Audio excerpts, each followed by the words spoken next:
إن الحمد لله نحمده ونستعينه ونستغفره ونعوذ بالله من شرور أنفسنا ومن سيئات أعمالنا من يهده الله فلا مضل له ومن يضلل فلا هادي له وأشهد أن لا إله إلا الله وحده لا شريك له وأشهد أن محمدا عبده ورسوله صلى الله تعالى عليه وعلى آله وصحبه وسلم تسليما كثيرا أما بعد فأعوذ بالله من الشيطان الرجيم بسم الله الرحمن الرحيم والفجر وليال عشر والشفع والوتر والليل إذا يسر هل في ذلك قسم لذي حجر ألم تر كيف فعل ربك بعاد إرم ذات العماد التي لم يخلق مثلها في البلاد আল্লাহ রাব্বুল আলামিনের যাবতীয় প্রশংসা যে আল্লাহ রাব্বুল আলামিন আমাদের সৃষ্টি করেছেন এবং আমাদের হিদায়াত দান করেছেন। সে রাব্বুল আলামিনের যাবতীয় প্রশংসা যে আল্লাহ রাব্বুল আলামিন মানব জাতির হিদায়াতের জন্য যুগে যুগে অসংখ্য আম্বিয়া ও রসুলগণকে প্রেরণ করেছেন এবং তারা দুই ভাগে বিভক্ত হয়েছে। কেউ তো বিশ্বাস করেছে, নিজের আমলে সংশোধন করেছে, আবার কেউ অবিশ্বাস করেছে, অস্বীকার করেছে। মানব জাতির পরিণামও এর ওপর ভিত্তি করেই শরীরধারিত হয়েছে। যারা বিশ্বাসী, সৎকর্মশীল হয়েছে, ইমানদার হয়েছে, আল্লাহ তাদেরকে সম্মানিত করেছেন।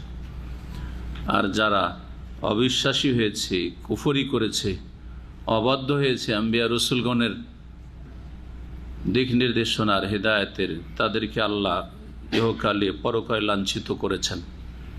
বরং পার্থিব জগতেও আসমানি জমিনি আজাব দিয়ে বহু জাতিকে ধ্বংস করেছেন। এই বিষয়টি রব্বুল আলমিনের অস্তিত্ব প্রমাণ করে যে আল্লাহ আছেন।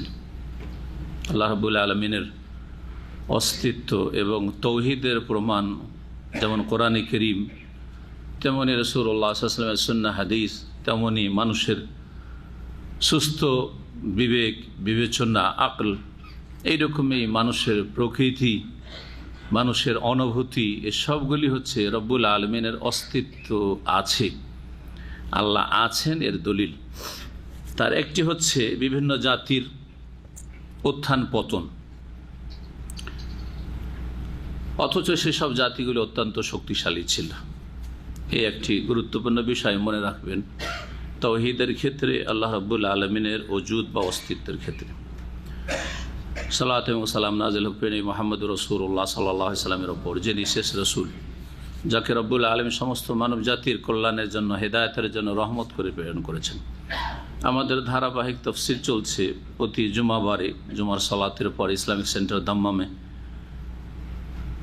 আম্মাপাড়া থেকে। আজকে আমাদের তাফসীর হবে সূরাতুল ফজরের।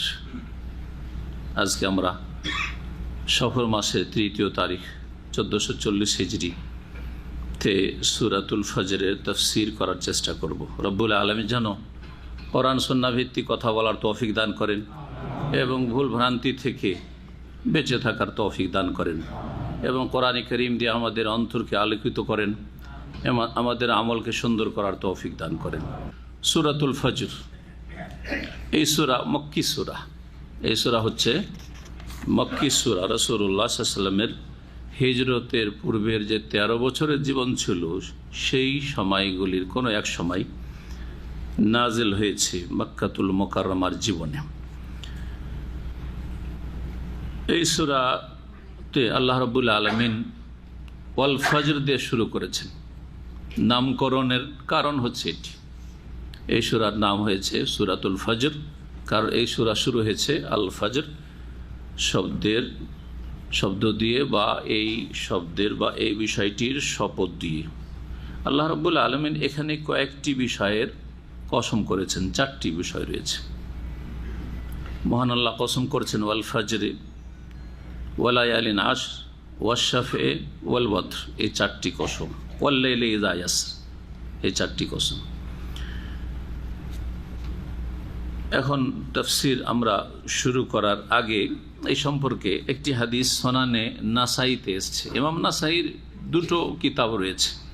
আমাদের দেশের মানুষরা, আম জনগণ তো দূরের কথা, অনেক আলেমরাই জানে যে ইমাম নাসাইর শুধু একটি কিতাব রয়েছে, নাসাই, সোনানে নাসাই, যেটা নাসাই বলে পরিচিত। তো আসলে এটা নয়, ওনার দুটি কিতাব রয়েছে।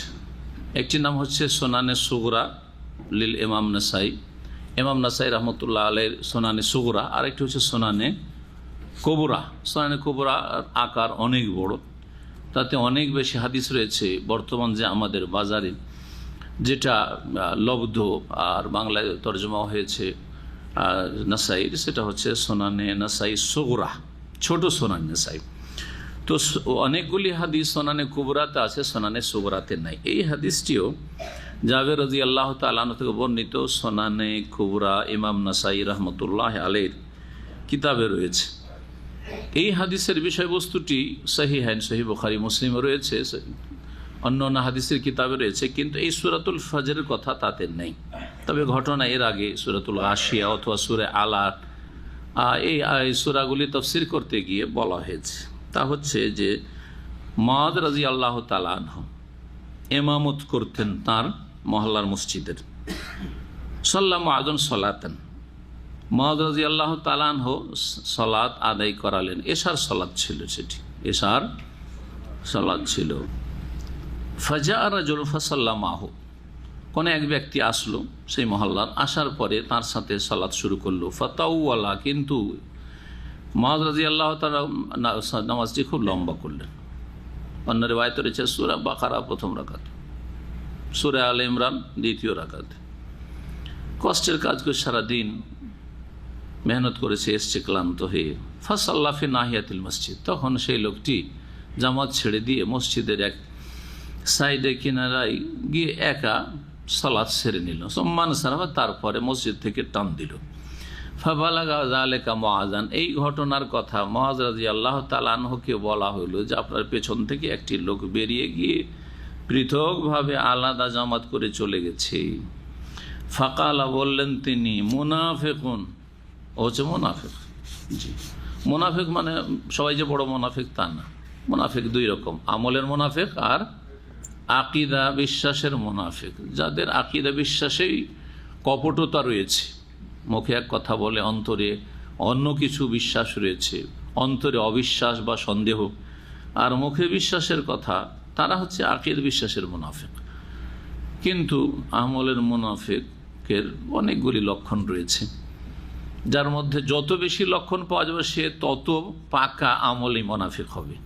আর যার মধ্যে একটি দুটি চরিত্র আছে, তার মধ্যেও শুবাতুম মিন নিফাক, কপটতার শাখা প্রশাখা রয়েছে, যেমন হাদিসে রয়েছে।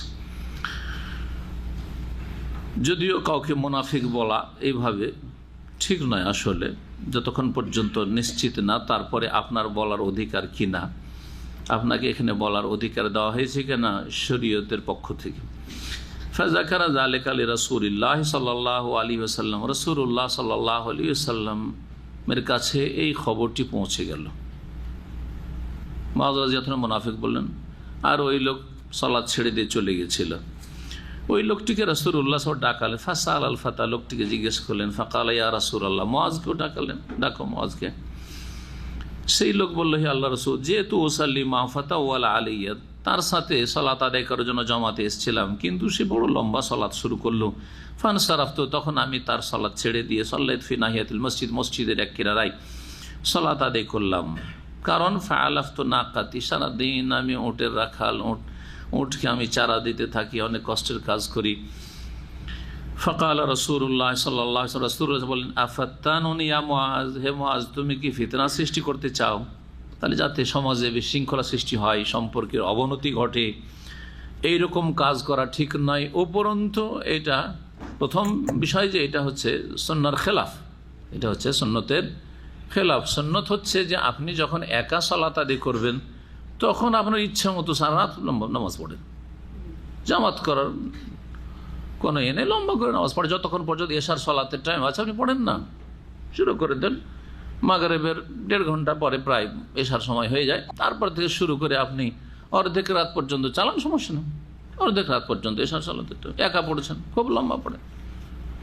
কিন্তু যখন জামাতে সালাত আদায় করবেন তখন নিষেধ আছে এরকম ইমামকে লম্বা সালাত আদায় করতে। মান সাল্লা বিন নাস ফালিয়ুখাফফিফ, নবী করিম সাল্লাল্লাহু আলাইহি ওয়াসাল্লাম বলছেন, সেই যে ব্যক্তি মানুষের ইমামত করবে সে যেন হালকা করে সালাত আদায় করে। কারণ ফাইন্না ফিহিম মারিদা ওয়া দাইফা ওয়া যাল হাজাতে, কারণ মুসল্লি মুক্তাদিদের মধ্যে দুর্বল বৃদ্ধ আছে, ওয়াল মারিদ রোগীও আছে, ওয়াজাল হাজা অনেকে সুস্থ থাকলেও তার প্রয়োজন আছে, কাজকর্ম আছে, চাকরি আছে, ডিউটি আছে, কোথাও যেতে হবে, মসজিদে এসছে জামাতের নামাজ পড়ার জন্য, তাড়াতাড়ি জামাতটা শেষ হলে যাবে, শুধু সবার খেয়াল রাখতে হবে। এমনকি নবী করিম সাল্লাল্লাহু আলাইহি ওয়াসাল্লাম কখনো সালাত শুরু করতেন আর লম্বা সূরা ধরাতেন যে আজকে একটু লম্বা করে পড়বো। ফায়াসমু বুকা আসসাবি, মহিলারা যেহেতু বাচ্চাদেরকে নিয়ে এসে নবী সাল্লাল্লাহু আলাইহি ওয়াসাল্লামের পেছনে সালাত আদায় করতো সাহাবিয়াতরা রাদিয়াল্লাহু আনহুন্না, এর থেকে বোঝা যায় যে মহিলাদের মসজিদে যাওয়া সুন্নত সম্মত। কিন্তু বিদাতীদের লক্ষণ হচ্ছে যে মসজিদে মহিলাদের নিয়ে গেলে ফিতনা হবে, বাজারে ফিতনা হয় না ওদের। হ্যাঁ, ওদের বেদাতি খুরুজে বেদাতি কাজের জন্য বেরিয়ে মহিলারা যায়, ওগুলোতে আবার ফিতনা হয় না। বেদাতি কাজে এক গ্রাম থেকে আরেক গ্রাম চলে যাচ্ছে, মহিলাও চিল্লে দিয়ে বেড়াচ্ছে, ওতে ফিতনা হয় না। মহিলার ওয়াজ মাহফিলে আসছে, ওতে ফিতনা হয় না। মহিলারা সিনেমা দেখছে, ওতে ফিতনা হয় না। মহিলারা একাকার হয়ে সহশিক্ষায় ওই মোল্লা যে এই বিদাতি বক্তব্য করেছে সে তার পরিবারের তার বংশের মেয়েদের সহশিক্ষায় পড়াচ্ছে, সাবালিকা মেয়েদেরকে হারাম পড়াচ্ছে, তাতে কোনো ফিতনা হয় যেগুলো ফিতনা আর ফিতনা। সুন্নত কায়েম করলে ফিতনা হয়, এটি একটি ভ্রান্ত মতবাদ। সুন্নতের কথা বললে ফিতনা হয়, যেমন ফিতনা করলে আর আপনারা ফিতনা করছেন, আমিন জোরে বললে আপনারা ফিতনা করছেন, কেউ বলেন আপনি করছেন, আপনি আমাদের মসজিদে কেন আপনি জোরে আমিন বলুন। হ্যাঁ, বুকে হাত বাঁধলে এই ফিতনা করতে এসছেন আপনারা, আমরা সবাই মোনাজাত ধরছি, আপনি মোনাজাত ধরছেন না, ফিতনা করছেন। এই সুন্নত কায়েম করাকে যারা ফিতনা বলে তার আলা ফিল ফিতনাতে সাকাতু, এরাই ফিতনাতে ডুবে আছে। আল্লাহ এদের সম্পর্কে বলেছেন, জি এরাই হাদিস মানতে রাজি না, এরা হচ্ছে কপট। বলছে যে আমরা নবী সাল্লাল্লাহু আলাইহি ওয়াসাল্লামের উম্মত, বলছে যে আমরা নবী ভক্ত, আশিকে রাসূল, কিন্তু নবীর সুন্নাত মানতে রাজি না। এটার নামই তো কপটতা। এদের সম্পর্কে তো সূরা তাওবা বলেছে আলা ফিল ফিতনাতে সাকাতু, তারাই তো ফিতনাতে ডুবে আছে, লিপ্ত হয়েছে। একজন সহিহ আকীদার মানুষ, সহিহ আমলকারী হিকমত অবশ্য অবলম্বন করবেন, যথাসাধ্য যারা ফিতনা করছে তাদেরকে ফিতনা করার সুযোগ দেবেন না।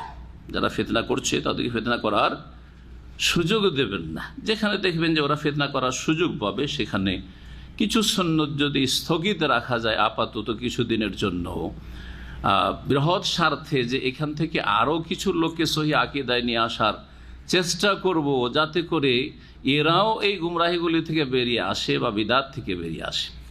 আমার কথা আশা করি বুঝতে পারছেন। সুতরাং এই সুন্নতগুলি নিয়ে বাড়াবাড়ি করতেও নিষেধ করব, যে এই সুন্নতগুলি আপনার মুখ্য উদ্দেশ্য যেন না হয়, তার চাইতে বড় উদ্দেশ্য হবে আপনার দাওয়াতের প্রচার প্রসার। তাফসীর করতে গিয়ে এই হাদিসটি মুআয রাদিয়াল্লাহু তাআলা আনহুকে কি বললেন যে তুমি কি ফিতনা করতে চাও? এক ফিতনা হচ্ছে সুন্নতের খেলাফ কাজ করেছেন। সুন্নতের কাজ করলে নবী সাল্লাল্লাহু আলাইহি ওয়াসাল্লাম ফিতনা বলতেন না, বিষয়টি আপনি সূক্ষ্মভাবে লক্ষ্য করবেন। যদি মুআয রাদিয়াল্লাহু আনহু সুন্নতি তরিকায় সালাত আদায় করতেন, ধরেন ফজরের সালাতে সূরা সিজদা সূরা দাহার পড়ছে কেউ, আর কেউ এসে বলছে এই আপনি ফিতনা করছেন, এত লম্বা ফজর নামাজ পড়ছেন, ও হচ্ছে ফিতনাবাজ, যে সুন্নতের খেলাফ বলবে, ঠিক না? কিন্তু এশার সালাতে সূরা বাকারা সূরা আলে ইমরান পড়া আর 51 মুক্তাদি আছে আপনার পিছনে, এটা সুন্নতের খেলাফ কাজ। নফল করতে গিয়ে আপনি মানুষকে কষ্ট দিচ্ছেন, সুতরাং এই জন্যই ফিতনা বলা হয়েছে। জি হ্যাঁ, 2 নম্বর ফিতনা হচ্ছে যে এই তোমার সুন্নতের খেলাফ কাজের কারণে কলহ সৃষ্টি হচ্ছে। জি, মানুষের মধ্যে দূরত্ব সৃষ্টি হচ্ছে, তোমার জামাত ছেড়ে লোকটা চলে গেল, তোমার একটা অন্তর ঘৃণা জন্মিবে তার সম্পর্কে, তার একটা অন্তর ঘৃণা জন্মিবে ইমাম সম্পর্কে। জি, এটা একটা ফিতনা।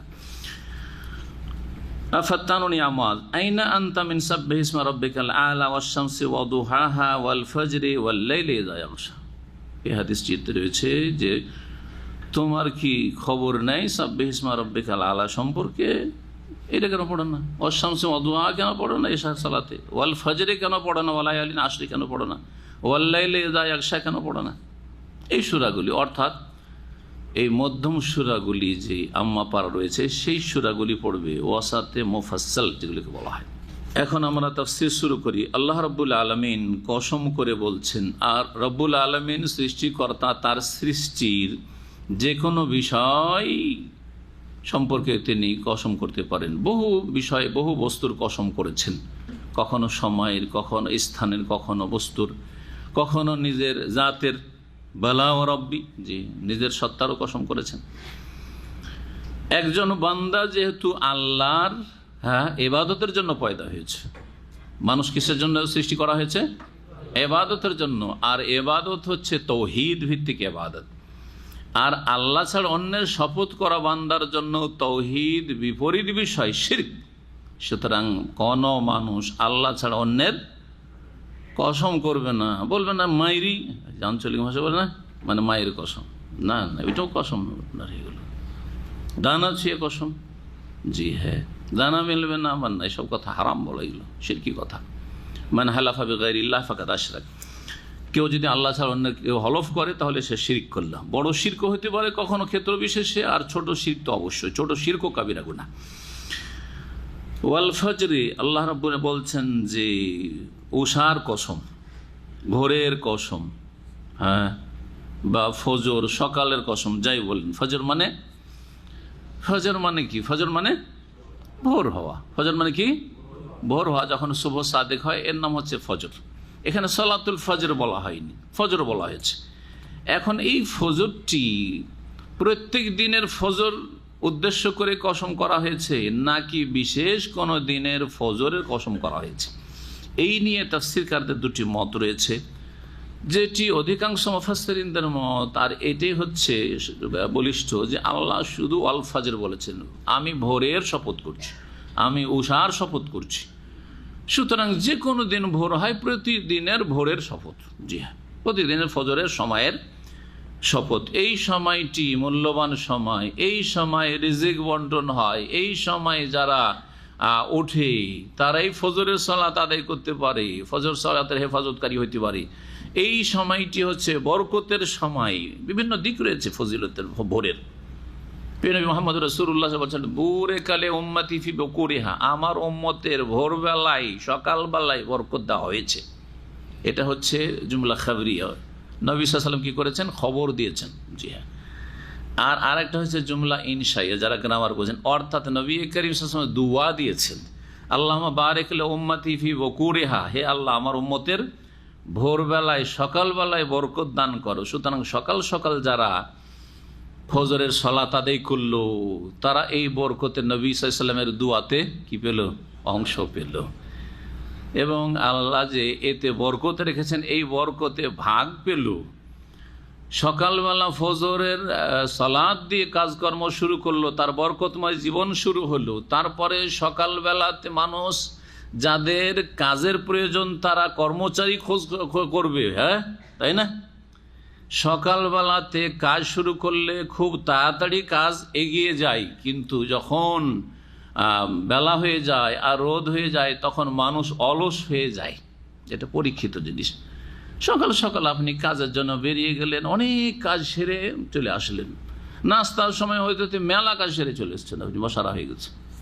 কিন্তু সকালবেলা ঘুমিয়ে যান, হঠাৎ করে দেখছেন ও 8টা-9টা বেজে গেল, মনটা ছিল সকাল 7টায় যাবো রে, যা দেরি হয়ে গেল, আর 2 ঘন্টা আছে, জোহর হয়ে যাবে, তো আর যে কি বা করবো, থাক কালকে যাবো, হয় না? অনেক সময় থাক, আজকে বাদ থাক, গেল ওই দিনটা বেকার চলে গেল, অথচ আপনার পরিকল্পনা ছিল যে কিছু কাজ করব।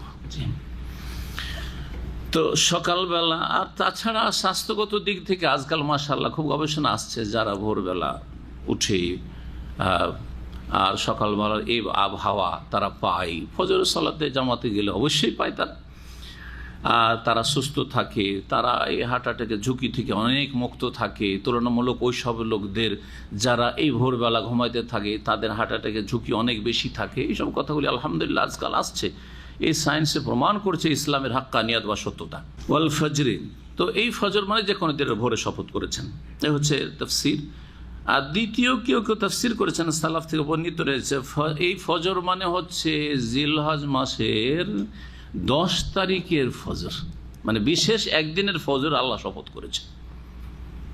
এটা কেন তারা এই মতটি ব্যক্ত করেছেন? এই জন্য যে তারপরে শপথ রয়েছে ওয়ালায়ালিন আশর, 10টি রাতের কসম। এই 10টি রাতের তাফসীর সম্পর্কে সাহাবায়ে কেরামরা প্রায় একমত যে 10টি রাত হচ্ছে আশরো জিলহিজ্জা, জিলহজ মাসের এই 10টি দিন রাত, 10টি দিন, পহিলা জিলহজ থেকে শুরু করে 10 জিলহজ পর্যন্ত এই 10টি দিনের বা রাতের আল্লাহ কসম করলেন।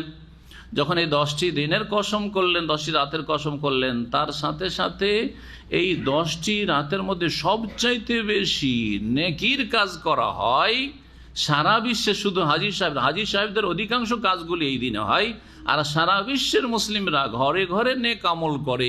ঈদের সালাত আদায় করা, উযহিয়া কোরবানি করা, হাজীদের 5টি কাজ, সবগুলি কাজ এগুলি হয় কোন দিনে? ইয়ামুন নাহার, এই 10 তারিখে, 10ই জিলহজ। সুতরাং এখানে 10ই জিলহজের ফজরের কসম করা হয়েছে। এই মতটিও কেউ কেউ উল্লেখ করেছেন, যেমন প্রসিদ্ধ মত সাহাবী আব্দুল্লাহ বিন আব্বাস রাদিয়াল্লাহু তাআলা আনহু থেকে, আলী রাদিয়াল্লাহু তাআলা আনহু থেকে, আরও অন্যান্য তাবেঈন থেকে, যে ফজর মানে যে কোনো দিনের ফজর, ওয়া সুবহ, ভোর।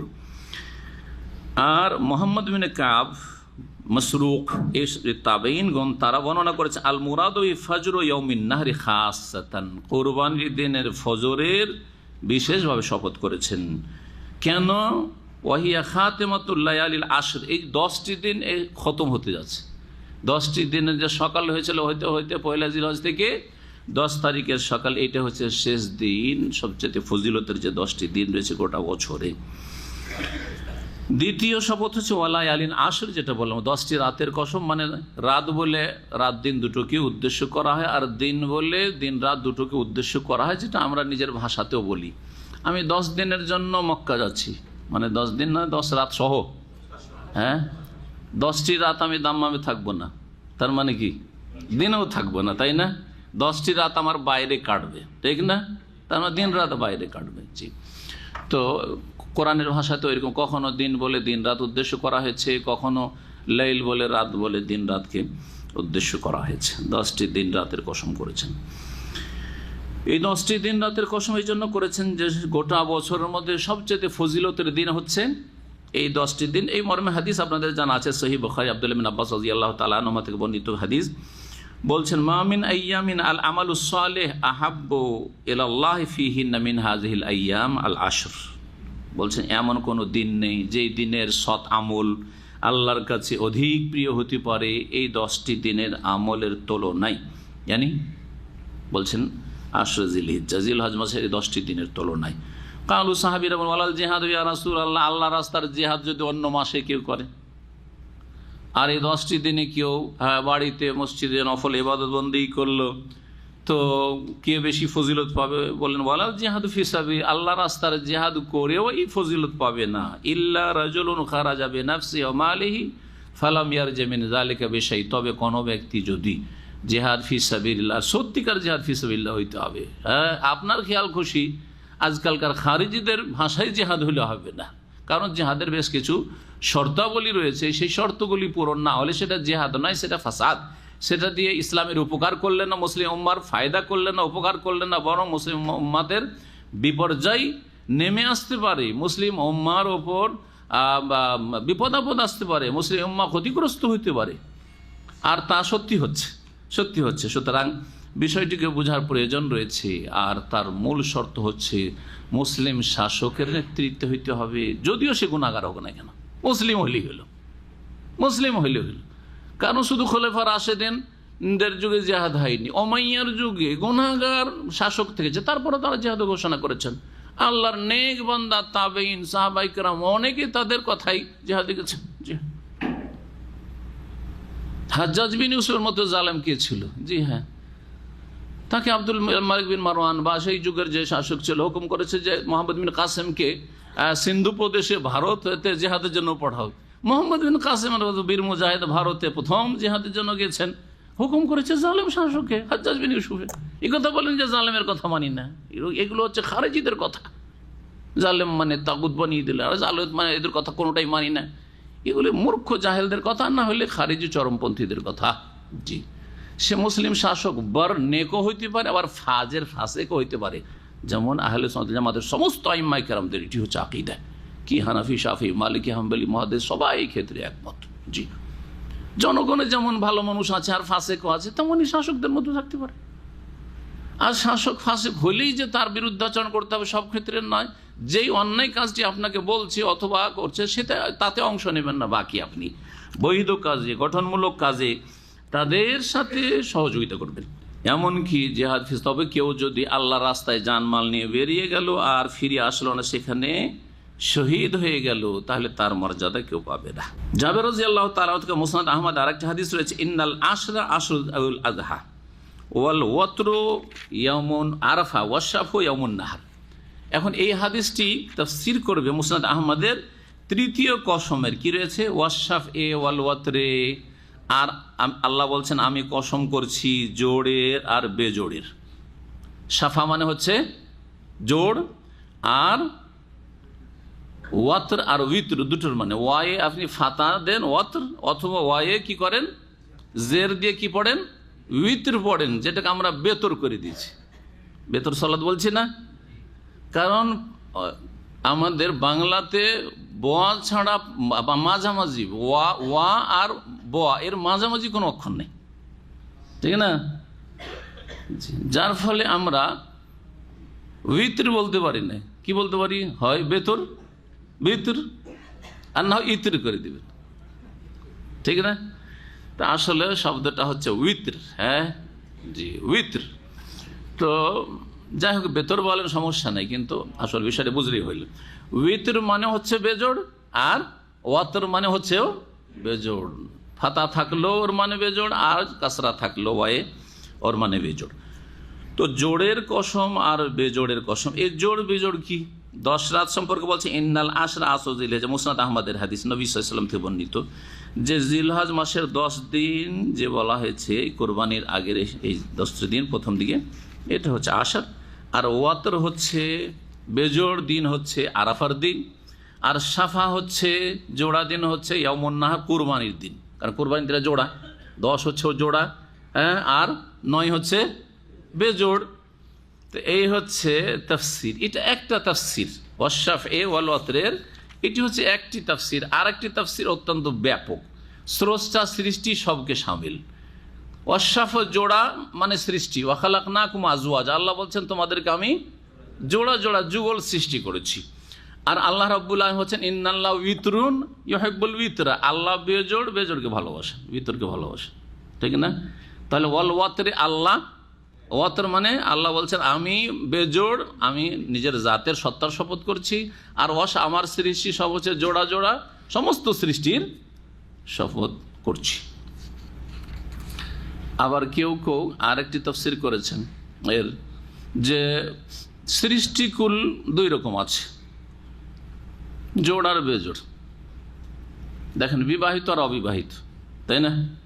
বিবাহিত হতে জোড়, আর যার বিবাহ হয়নি আনম্যারিড হচ্ছে বেজোড়, যার স্ত্রী না সে বেজোড় দিয়ে। হ্যাঁ, তো জোড় বেজোড় তফসির তাহলে সৃষ্টিতেই সীমিত করেছেন। হ্যাঁ, আল্লাহ দিয়ে তফসির করেন, বলছে সৃষ্টি জগতে কি রয়েছে, জোড় আর বেজোড়, সমস্ত সৃষ্টির শপথ। এক কথায় তাহলে কি হয়ে গেল, সমস্ত সৃষ্টির শপথ। ওয়াল্লাইলি ইযা ইয়াসরি, আর রাতের কসম বা রাতের শপথ, ইযা ইয়াসরি যখন সেটা গত হয়ে যায়, এটা একটা তাফসীর।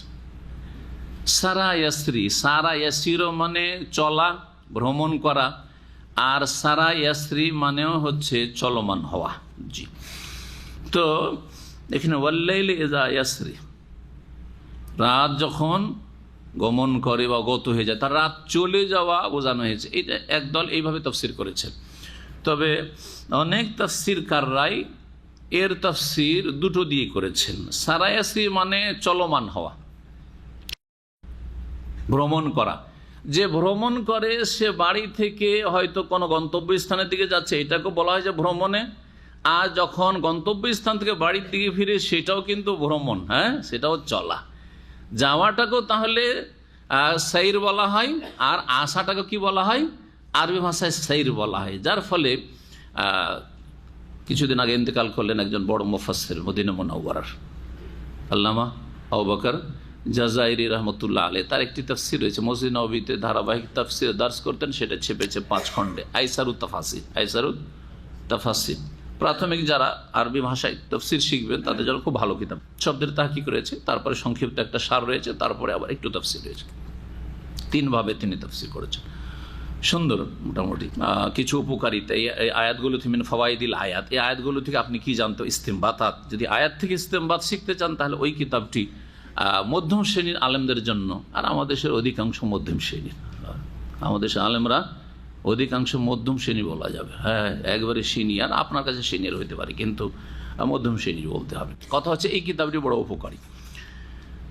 বলছিলাম যে তিনি বলছেন, বা তার আগেও অনেক তাফসীরকাররা বলেছেন যে ওয়াল্লাইলি ইয়াস, রাত যখন আগমন করে অথবা গত হয়, দুটোই শামিল। রাত যখন আসে অথবা যায়, তাহলে কি বলবো? ওয়াল্লাইলি ইয়াসে, রাতের কসম আল্লাহ করছেন যে রাতের শপথ যখন সেটা আসে অথবা যায়। রাত চলে আসলো অথবা চলে গেল, এই যে চলা দুটোতে কিন্তু আছে। জি হ্যাঁ, ওয়াল্লাইলি ইয়াস। এই কসমগুলি করার পরে আল্লাহ বলছেন হাল ফি যালিকা কাসামুল লিজি হিজরিন। হাল মানে কি হয়, তাই না? আর হালের আরেকটি অর্থ হয়, সূরা গাশিয়ার শুরুতে বলেছি, হাল আতাকা হাদিসুল গাশিয়া বলেছি না, প্রথমে বলেছি হাল আতাকা হাদিসুল গাশিয়া, বা হাল আতা, আর বিশেষ করে সূরা দাহরে হাল আতা আলাল ইনসানে, মানুষের ওপর নিশ্চয় এমন একটা সময় এসেছিল। নিশ্চয়ের অর্থ কিসের অর্থ?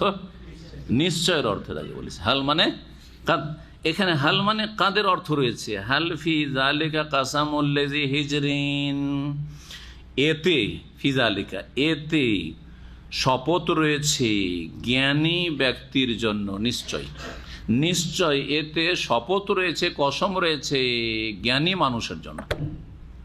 এটা হচ্ছে তরজমা। হাল মানে নিশ্চয় বললাম, ফি যালিকা এতে, কাসামুন শপথ রয়েছে, জি হিজর, হিজর মানে হচ্ছে আকল, হিজর মানে হচ্ছে জ্ঞান, আর জি মানে ওয়ালা, জ্ঞান ওয়ালার জন্য, মানে জ্ঞানীর জন্য। জি হ্যাঁ, জ্ঞানকে আরবি ভাষায় কি বলা হয়? আকল, বিবেক। বিবেক বা জ্ঞানকে কি বলা হয়? আকল বলা হয়। এই জন্য জ্ঞানী মানুষকে আকেল বলে। তোমার আক্কেল নেই, আক্কেল দাঁত ওখান থেকে এসছি, কিন্তু আমাদের দেশে আক্কেল দাঁত কথাটি দিয়েছে, তাসদিদ দিয়ে ওকে বিকৃত করে দিয়েছে। আসলে আক্কেল দাঁত মানে এখন ওর আকেল বুদ্ধি হয়েছে। হিজর, আকলকে, জ্ঞানকে হিজর কেন বলা হয়? হিজর মানে হচ্ছে বাঁধ, হিজর মানে হচ্ছে হাজারা এহাজর, হিজর মানে হচ্ছে বাধা দেওয়া। পানি আসছে নদী থেকে, বন্যায় এলাকা, দেশ গ্রাম ভেসে যাবে, বাঁধ রোড দেওয়া আছে। জানেন না বাঁধ রোড হয় না? আপনাদের দেশে নাই, আমাদের দিকে কিন্তু অনেক বাঁধ আছে, কারণ আমরা গঙ্গা পদ্মার আশেপাশের লোক। হ্যাঁ, একটা না দুটো তিনটা বাঁধ দেওয়া হয়েছে। একটা বাঁধ ভেঙে গেল, তারপরে বেশ কিছু লোক ঢুলো, আর এক বাঁধ আছে, তাহলে দুই বাঁধের পরে যারা আছে অনেক বাঁচে। তা আমরা 2-3 বাঁধের পরে ছিলাম আমরা, যার ফলে খুব বাড়িঘর খুব কমই ডুবত। কিন্তু যারা এক বাঁধে অথবা বাঁধের ভিতরে প্রতি বছর ডুবে, ওরা কোনো জায়গাতে বাঁধ ভেঙে গেলে ডুবে একেবারে সর্বনাশ হয়ে যায়। আল্লাহু আকবার। বন্যার দেশ আমাদের দেশ, নদীর দেশ আর বন্যার দেশ। তো কি বলছিলাম? হ্যাঁ, হিজর, হিজর মানে হচ্ছে বাঁধ বা বাধা, বাঁধ বা বাধা। সূরাতুল ফুরকানে রয়েছে ওয়ায়াকুলুনা হিজরাম মাহজুরা, ওয়ায়াকুলুনা হিজরান মাহজুরা। জি, নিষিদ্ধ এলাকা, এই এলাকায় বাঁধ দেওয়া আছে, এই এলাকায় কেউ আসবে না, এটা আমার জমি, এখানে সংরক্ষিত এলাকা, এখানে কেউ গরু ছাগল চড়াবে না, এইটাই মাহজুর। জি হ্যাঁ, জ্ঞানকে হিজর কেন বলা হয়, আর জ্ঞানীকে জি হিজর বা জু হিজর কেন বলা হয়? কারণ যে সুস্থ বিবেক খাটাবে, তার বিবেক অনেক অন্যায় বাধা দেবে। যে অন্যায়গুলি মানুষ বিবেক দিয়ে উপলব্ধি করতে পারে, সেগুলির জন্য সুস্থ বিবেক যথেষ্ট হেদায়েতের জন্য। আমি এই কথাটি অনেক আলোচনায় বলি। মানুষকে আল্লাহ এমন করে সৃষ্টি করেছেন যে অনেক ক্ষেত্রে সে হেদায়েতের রাস্তা পেয়ে যাবে তার বিবেককে কাজে লাগালে। সুস্থ বিবেককে কাজে লাগাইতে হবে, বিবেককে বিকৃত করলে হবে না, মস্তিষ্ক বিকৃত হইলে হবে না, চরিত্র একেবারে বিকৃত হয়ে গেছে, নেচার বিকৃত হয়ে গেছে, এরকম যেন না হয়। বিকৃত প্রকৃতির মানুষ হলে হবে না, মানে বদ স্বভাব, বদ কাজ করে করে এমন হয়েছে বদ কাজই ভালো লাগছে, এটা হচ্ছে বিকৃত প্রকৃতির মানুষ। আর সুস্থ প্রকৃতির মানুষ যেভাবে ও দুনিয়াতে এসেছে মায়ের পেট থেকে, ওইভাবে যদি ভালো পরিবেশে লালিত পালিত হয়, বিবেকই বাধা দিবে তাকে মিথ্যা কথা বলতে, বিবেকে বাধা দিবে খুন করতে, বিবেকে বাধা দিবে জেনা করতে। আমার মা বোন আছে, হ্যাঁ এগুলো কারো মা বোন, হ্যাঁ বিবেকে বাধা দিবে বেঈমানি করতে, জুলুম অত্যাচার করতে। আমার উপর কেউ যদি জুলুম করে, আজকে আমি জুলুম করছি, তো আমার উপরে যদি কোনোদিন জুলুম হয় এর প্রতিশোধ, হ্যাঁ এগুলো বিবেক, সুস্থ বিবেক। সুস্থ বিবেক দিয়ে অনেক পাপ থেকে মানুষ বাঁচতে পারে। একমাত্র সুস্থ বিবেক, এমনকি সুস্থ বিবেক দিয়ে তৌহিদ উপলব্ধি করা যেতে পারে, কিন্তু তৌহিদের বিস্তারিত বিষয়গুলি সুস্থ বিবেক দিয়ে আয়ত্ত করা সম্ভব নয়। সেই জন্য আসমানি হেদায়েতের প্রয়োজন রয়েছে অবশ্যই। তৌহিদের বিস্তারিত কথাগুলি, আল্লাহর একত্ব মোটামুটি আপনি বিবেক দিয়ে উপলব্ধি করবেন, হ্যাঁ, যে বহু স্রষ্টা হইতে পারে না। মালিক, এক মালিক সবাই পছন্দ করে, এক মালিকের আন্ডারে সবাই শান্তিতে থাকে। এক মালিক থাকলে কোথাও গোলযোগ আর লড়াই ঝগড়া হয় না। আর বাড়িতে দুই মালিক যদি হয়, আপনার দুই ভাই দুজন মালিকানা করছেন, দ্বন্দ্ব হবে। কিন্তু একজনকে মালিকানা দিয়ে দেন, বড় ভাই যা করছে আমি মানি, কোনো ঝামেলা নেই, ঠিক না?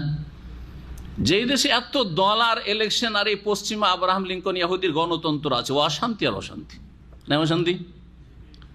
ডেইলি ধর্মঘাট, না হয় বিক্ষোভ, না হয় এই ভাঙচুর, না হয় এই সেই, তাই না? ঠেকাবো, এক দল যাওয়ার চেষ্টা, আর এক দল ঠেকাবার চেষ্টা লেগেই আছে। 5 বছর লড়াই করতে করতে সর্বনাশ হয়ে গেল। আবার কেউ আসলো, আবার তিক্ত অভিজ্ঞতা, একেও রাখা যাবে না, ও খারাপ। হঠাৎ এই 5 বছরে তিক্ত অভিজ্ঞতা হয়ে গেল। এই না চলছে, এই না চলছে। কিন্তু যেখানে একজন মালিক আছে, আর সে আল্লাহর হক ভালো করে বুঝে, নিজের হক, আমার অধিকার কতটা, আমি শাসক হিসেবে সেটা বুঝে, আর আমার দেশবাসী জনগণ তাদের যে অধিকার আমার উপর রয়েছে সেটা বুঝে, ঠিকভাবে দেশ সুন্দর চলছে। মাশাআল্লাহ, তাবারাকাল্লাহ, সুন্দর দেশ চলছে আলহামদুলিল্লাহ। সৌদি আরবে কোথাও আছে গোলযোগ? এরকম আলহামদুলিল্লাহ। যত বেশি দিনের কাছাকাছি থাকবে এরকম, এটা হচ্ছে কোরআন সুন্নাহর হিদায়েত, কোরআন সুন্নাহর হিদায়েত। আর যখনই একটা বিরোধী দল বেরোবে তখন অশান্তি সৃষ্টি হবে। এই জন্য রাসূলুল্লাহ সাল্লাল্লাহু আলাইহি ওয়াসাল্লামের দ্বন্দ্ব সৃষ্টি হয়নি, আবু বকরের জামানায় হয়নি, ওমরের জামানায় হয়নি, ওসমান রাদিয়াল্লাহু আনহুর জামানায় বিদ্রোহী এই বাগী, এই খারেজি সৃষ্টি হলো। আর যার ফলে সুবহানাল্লাহ কি অবস্থা হইল, কিভাবে ওসমান রাদিয়াল্লাহু তাআলা আনহুকে মুসলিমরা খুন করলো। জি হ্যাঁ, মুসলিম চরমপন্থী খারেজিগুলো খুন করলো বাড়িতে ঢুকে। অশান্তি শুরু হলো মুসলিম দেশে। এই অশান্তি চলতে আছে, চলতে আছে, চলতে আছে, ফিতনা দরজা খুলে গেছে। তাহলে বোঝা গেল যে একজনের মালিকানায় শান্তি আছে, এক রবের মালিকানায় শান্তি আছে আল্লাহর জমিনে। বহু রবের মালিকানায় শান্তি নেই। আর বাবু মুতাফাররিকুনা খায়রুন আমিল্লাহুল ওয়াহিদুল কাহার, সূরা ইউসুফ আল্লাহ বলছেন। আচ্ছা বলো তো, আর বাবু মুতাফাররিকুন, যদি বহু রব থাকে, আসমান জমিনের বহু মালিক থাকে, এইটা বেশি ভালো? তোমরা কি বাড়িতে বা তোমরা যে কর্মস্থলে কাজ করো, কোম্পানিতে, বহু মালিক পছন্দ করো, খায়রুন এটা ভালো না আমিল্লাহুল ওয়াহিদুল কাহার, নাকি এক ও একক, যিনি অপ্রতিদ্বন্দ্বী, যার প্রতিদ্বন্দ্বিতা কোনো শক্তি করতে পারে না, সেই আল্লাহর ইবাদত বন্দেগী আদেশ মানা ভালো? যেমন শুধু বাবা হুকুম করে, বাপের হুকুমে চলছেন, খুব ভালো, বাপ একরকম হুকুম করে, আবার বড় ভাইয়েরা 14 রকম হুকুম করে। জিজ্ঞেস করেন অনেক হাউস ড্রাইভারকে, 14টা মালিক তাদের যদি থাকে তাহলে বড়ই মুশকিলে আছে। আর যদি ভালো মালিক পায়, শুধু মালিক যেটা বলবে সেটা, মালিকের ছেলেরা কেউ কিচ্ছু বলবে না, মেয়েরা কেউ কিছু হুকুম চালাবে না, শান্তিতে আছে, আছে না নেই? জি। তো কি বলছিলাম, তৌহিদটাও জ্ঞান দিয়ে জানা যায়, সুস্থ জ্ঞান দিয়ে, কিন্তু তৌহিদের বিস্তারিত আলোচনা, আল্লাহ কোথায়, আল্লাহর হাত আছে কিনা, আল্লাহর চোখ আছে কিনা, জি হ্যাঁ, বোঝা গেছে না? এই বিষয়গুলি জ্ঞান দিয়ে উপলব্ধি করার নয়, এগুলির জন্য কিসের দরকার? ওহির দরকার। ওহি ছাড়া মানুষ পুরোপুরি হেদায়েত লাভ করতে পারবে না। এই জন্য প্রতিটি যুগে আল্লাহ রাব্বুল আলামিন নবী রাসূল পাঠিয়েছেন আর ওহি পাঠিয়েছেন। কি বলছিলাম, আকলকে আকল এই জন্য বলা হয়। এইরকমই আমরা যখন আল্লাহর বান্দা, দেখেন আমরা, আমাদের ওপর যদি একবার কেউ অনুগ্রহ করে, একটু উপকার করে, তোর গুণ গায়। একটু উপকার করলে গুণ গায় না? একটু উপকার করলে যখন গুণ গায়, তো রব যিনি আমাকে সব দিয়েছেন তার কি গুণ গাইছে, এটা দিয়ে আল্লাহর ইবাদত। আমার বিবেক বলছে আল্লাহর ইবাদত করতে হবে। কমপক্ষে 5 বার হাজিরা দিই, এই 5 বার কথাটি আকল দিয়ে বোঝা যায় না, এর জন্য ওহির দরকার, যে 5 বার সালাত আদায় করতে হবে, 5 না 10 এটা বিবেক বলতে পারে না, কিন্তু বিবেক এটা বলতে পারছে যে আল্লাহর ইবাদত করতেই হবে যিনি আমাকে সব দিয়েছেন। জি হ্যাঁ, আশা করি বিষয়টা বুঝতে পারছেন যে আকল, সুস্থ বিবেকের কত যে গুরুত্ব রয়েছে। আর সুস্থ বিবেককে যদি মানুষ খাটায়, কাজে লাগায়, তাহলে হেদায়েতের ক্ষেত্রে কত যে তার জন্য হেদায়েতের রাস্তা সহজ হয়ে যাবে। এটা আশা করি বুঝতে পারছেন। তারপরে আল্লাহ রাব্বুল আলামিন মানব জাতির মধ্যে ওই সব জাতির কথা সংক্ষেপে ইঙ্গিত করছেন, যেসব জাতি আল্লাহর অবাধ্য হয়েছে, আল্লাহর রসুল যুগে যুগে যাদেরকে পাঠিয়েছেন তাদের অবাধ্য হয়েছে, তাদেরকে কিভাবে ধ্বংস করেছেন তাদের কথা স্মরণ করিয়ে দিচ্ছেন। তাদের কথা স্মরণ করিয়ে দিচ্ছেন যাতে করে মক্কার কাফের মুশরিকেরা সেই পথ অবলম্বন না করে। এখানে আদ সম্প্রদায়ের কথা, সামুদ সম্প্রদায়ের কথা আর ফেরাউন এবং ফেরাউনের অনুসারীদের কথা, এই তিনটি জাতির কথা বিশেষভাবে স্মরণ করিয়ে দিচ্ছেন। আদ সম্প্রদায়কে মক্কার মুশরিকরা ভালো করে চেনে, কারণ আদ সম্প্রদায় এই আরব দেশের আরব উপদ্বীপেই বাস করত। ইয়ামান, ওমান আর সৌদি আরবের বর্ডার, যেটা আজকাল আরবুল খালি আরবি ভাষায় বলা হয়, ইংরেজিতে বলা হয় এমটি কোয়ার্টার। জি জি। তো 4 ভাগের 1 ভাগ শূন্য মরুভূমি পড়ে আছে। ওই এলাকায় এদের প্রাচীন যুগে বসবাস ছিল আদ জাতির, আদে উলা, প্রাচীন যুগের আদ সম্প্রদায়, আদ বংশ। আর একটি জাতি সমুদ সম্প্রদায়, এরা একবারে আরব উপদ্বীপের মিডিলে, মাঝামাঝি বসবাস করত। জি, মদিনা থেকে খাইবারের দিকে, তাবুকের দিকে এগিয়ে গেলেই, জি হ্যাঁ, আল ওলা, বর্তমানে আল ওলা একটা শহর রয়েছে, সে দেয়ারে সমুদ। জি হ্যাঁ, এরা মাদায়েনে সোয়ালে, অনেকে মাদায়েনে সোয়ালে বলে, সোয়ালে আলী ইসলামের শহর। জি হ্যাঁ, তো এইগুলোকে চেনে, এই এলাকাগুলিকে চেনে। এখানকার লোকেরা ধ্বংস হয়েছে, তাও মক্কার মুশরিকেরা কাফেররা জানে। আল্লাহ স্মরণ করিয়ে দিয়েছেন, দেখো দেখো এদের কি হয়েছে দেখো। জি, আমার এরা মেসর কাছেই, সুতরাং মেসরে যে কি হয়েছে তাও জানে। হ্যাঁ, ফেরাউন ধ্বংস হয়েছে, ফেরাউন হাজার হাজার সেনাবাহিনী ডুবে ধ্বংস হয়েছে, এবং মুসা আলাইহিস সালামকে এবং তার জাতিকে আল্লাহ রাব্বুল আলামিন বিজয় দান করেছেন, এই ঘটনাও আরবদের জ্ঞানীরা জানে।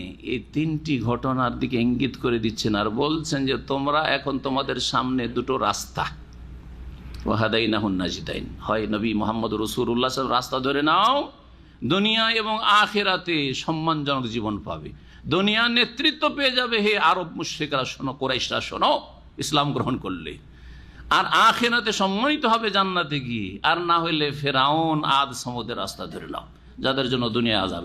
আচ্ছা, এই কথা শুরু করার আগে একটি কথা গুরুত্বপূর্ণ বলা জরুরি। এই যে আল্লাহ 4টি শপথ করলেন, যে কোনো শপথ করলে কিসের জন্য শপথ করলেন এটা অবশ্যই থাকা উচিত, যেটাকে আরবি ভাষায় জবাবে কাসাম বলা হয়। আরবিতে কি বলা হয়? জবাবে কসম। কসমের জবাব কি জন্য? যেমন আমি বলছি আল্লাহর কসম, আমি আর ওই দেশে যাব না। এই যে আল্লাহর কসম, এটা হলো কসম। হ্যাঁ, মাকসাম বেহি আর মাকসাম আলাইহি বা জবাবে কাসম, যার জন্য, যার উপর কসম করলাম বা যে বিষয়টির জন্য কসম করলাম সেটা হচ্ছে জবাবে কাসম, যে আমি ওই দেশে যাব না, ঠিক না, অমুক জিনিসটা খাবো না, এটা হচ্ছে জবাবে কাসম। তো আল্লাহ বললেন ফজরের কসম, 10 রাতের কসম, জোড়ের কসম, বেজোড়ের কসম, আর রাতের কসম যখন আসে বা যায়। তারপরে বল এই কসমগুলি কি জ্ঞানীর জন্য যথেষ্ট নয়? যে আল্লাহ যে এই কসমগুলি করলেন এগুলি কি জ্ঞানীর জন্য যথেষ্ট নয়? অবশ্যই যথেষ্ট উচিত জ্ঞানী মানুষের জন্য। এতটুকু হয়ে গেল। কসম তো হইল, কিসের জন্য আল্লাহ কসম করলেন? তারপরে অন্য জাতির ঘটনা বর্ণনা করা শুরু করলেন। তাহলে জবাবে কসম এখানে উল্লেখিত নেই। এখানে তাফসীরকারদের 2টি মত রয়েছে। একটি হচ্ছে যে এখানে জবাবে কসম উজ্জ্ব রয়েছে, যখন কোনো জিনিস একটু গভীরভাবে চিন্তা করলে বোঝা যায় তখন আল্লাহ সেটাকে সংক্ষেপে উজ্জ্ব করে দেন, যে তখন বুঝো যে এখানে কি আছে। আরব মুশরিকদের মধ্যে আকীদাগত যেসব ত্রুটি ছিল, আর আকীদার সংশোধন প্রথম করা হয়েছে মুশরিকদের বা কাফেরদের। নবী করিম সাল্লাল্লাহু আলাইহি ওয়াসাল্লাম প্রথম তাওহীদের দাওয়াত দিয়েছেন আর আকীদার দাওয়াত দিয়েছেন। আকীদার একটি গুরুত্বপূর্ণ বিষয় ছিল আল্লাহর তাওহীদ রুবুবিয়্যত অস্বীকার করতো না, শুধু ইবাদত অস্বীকার করতো, তাই না? আল্লাহকে খালিক মালিক মানতো, রাজিক মানতো, কিন্তু ইবাদত বন্দেগীতে ভাগাভাগি করতো। আখিরাত পরকালকে মানতো না। যখন বলা হয় তোমাদের পুনরুত্থান হবে, তোমাদেরকে উঠিয়ে আল্লাহ হিসাব নেবেন, তখন আরব মুশরিক কি বলতো? এটা আবার কেমন কথা হইল? আইযা মিতনা ওয়াকুন্না তুরাবান, মরে যাব, মাটি হয়ে যাব, সরে যাব, পচে যাব, তারপরে আবার উঠানো হবে, এটা কেমন করে হইতে পারে? যালিকা রাজুম বাইদ, এটা অনেক দূরের কথা, অবান্তর কথা, মানতে রাজি হয়। তাহলে পরকালকে তারা কি করতো? পুনরুত্থানকে অস্বীকার করত। তাহলে এখানে এই পুনরুত্থানের বিষয়টি উজ্জ্ব আছে। মুফাসসির এইভাবে বলছে লা তুবআসুন্না, অবশ্যই তোমরা পুনরুত্থিত হবে বা তোমাদেরকে উঠানো হবে। সুম্মা লা তুনাব্বাউন্না, অথবা তোমাদেরকে জানিয়ে দেওয়া হবে বেমা আমিলতুম, পৃথিবীতে কি কাজ করে এসছো, আমল কি ছিল, তার পরিণাম তোমরা পাবে। জি, ওয়াযালিকা আলাল্লাহি ইয়াসির, যেমন অন্য আয়াতে রয়েছে। দ্বিতীয় দল তাফসীরকাররা বলছেন না না, এখানে উজ্জ্ব নেই, উল্লিখিত আছে কিন্তু কয়েক লাইন পরে আছে। দেখেন, যখন এই তিনটি জাতির কথা, তাদের যে কুপরিণাম, ধ্বংসের অবস্থা বর্ণনা করা হইল, তখন আল্লাহ বলছে ইন্না রব্বাকা লাবিল মিরসাদ, আয়াত নম্বর 14।